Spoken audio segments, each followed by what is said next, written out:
Selam dostlar, sizning bilan G'oyaz abi ham biz mental arifmetikani o'rganishni davom etamiz. Mana biz aytamiz, mental arifmetikani o'rganish uchun bizga kerak saraban, ya'ni abakus. Abakus bo'lmasa, mental arifmetikani o'rganib bo'ladimi? Bo'la.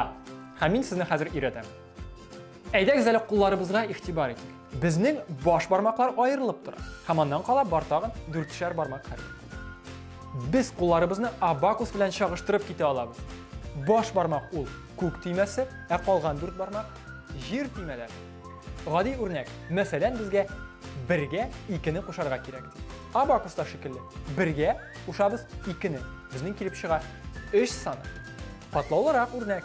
Bizga 5 ga 4 ni qo'sharga kerak. Buning uchun 5 ga qo'shamiz 4 ni. Bizning kelib chiqdi 5, 6, 7, 8, 9. Aydagiz hozir olib qaraymiz. Masalan, 7 dan 6 ni olirga kerak. Onun uchun biz 1 ko'k tiymasin, ham 2 tiymasin jiyamiz.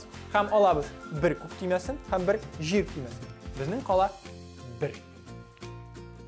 Shulay yo'q 5 li yordamida qo'shuv. Masalan, bizga 4 ga 2 ni qo'shirga kerak. Aydagizlar 4 sonini jidiq, bizning 4 yer tiymasi, 2 ni qo'shib bo'lmaydi. Yer tiymalari yo'q.